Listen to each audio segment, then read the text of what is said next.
Kembali Anda menyaksikan Metro Pagi. Tadi ada missing link antara ketiga partai koalisi di sini. Mungkin Pak Ikrar langsung bisa menanggapi. Sebenarnya kenapa nih Pak? Apa masalah mereka? Gini, kalau kita lihat sejarahnya ya, pembentukan sekretariat gabungan itu sebagai dampak dari kegagalan koalisi untuk menyatukan suara pada masa sidang paripurna mengenai pansus Bank Senturi ya, hak angket Bank Senturi. Nah, kemudian kita tahu siapa ketua dari Setgap itu, SBY. Siapa ketua hariannya? Ical Bakri, kan? Nah, yang jadi persoalan itu apakah ketika ada suatu konflik di antara partai-partai itu kemudian SBY itu melakukan suatu upaya untuk mendekati pimpinan-pimpinan partai itu ya, untuk kemudian diajak bicara. Kenapa demikian? Karena buat saya sependapat dengan Bung Happy ya, manajemen konfliknya SBY ini selalu menggunakan media sebagai megafon ya untuk bicara kepada partai-partai itu, tapi tidak pernah berani ngomong secara langsung, gini loh, kita maunya begini, kenapa Anda nggak mau duduk sama-sama, kita dukunglah saya dan sebagainya. Tapi kalau kemudian selalu menggunakan media, kalau dalam politik internasional itu ya, megafon diplomasinya itu tentunya tidak akan menyelesaikan masalah, tapi justru akan menimbulkan suatu konflik internal yang semakin tajam. Jadi ini yang menjadi suatu hal yang krusial ya.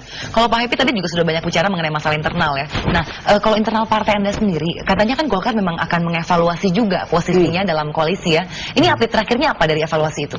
Ya, kita ingin melihat bahwa apakah Setgap ini punya benefit bagus nggak untuk proses berdemokrasi. Dan hasilnya ada benefit tidak? Kita melihat ini tergantung kepada sikap dari keputusan yang akan diambil nanti itu. Kan sekarang Pak SBY kan tidak mengatakan mengevaluasi Golkar, gitu ya. Sama sekali nggak ada kata-kata kita akan evaluasi Golkar, kita akan keluarkan Golkar. Yang ngomong gitu kan anggota-anggota Partai Demokrat. Tapi saat ini sudah terbentuk opini publik bahwa yang ditarget adalah Golkar dan PKS, dua partai itu. Nah, Anda sendiri kan sebenarnya partai besar yang tidak butuh dengan Demokrat juga kan. Nah, kira-kira apa nih yang membuat masih bertahan? Kalau yang jelas posisi kita pertama ini kesatria. Kita komitmen untuk membackup beliau itu sampai 2014. Tapi kalau kemudian kita dikeluarkan, kita siap. Nggak ada masalah. Bahkan kemudian tidak mungkin mundur sendiri bahkan kita nanti itu akan lebih memberikan kontrol yang lebih kuat lagi. Tapi tidak mungkin mundur sendiri ya Pak? Oh tidak dong. Kalau kita mundur berarti kita salah. Baik ya. Gitu ya. Oke, Bapak merasa dari Golkar sendiri berada di Setgap ini lebih banyak untungnya atau ruginya? Bisa dijawab juga nanti dengan Pak Jazuli. Silakan Pak Happy. Begini ya, yang akan menilai itu bukan kita, tetapi rakyat gitu ya, yang menilai itu. Tapi kalau konstituen kami mengatakan bahwa kalau Setgap ini ternyata lebih banyak mudaratnya daripada baiknya, ya kita juga nggak ada masalah gitu untuk kalau kita dikeluarkan.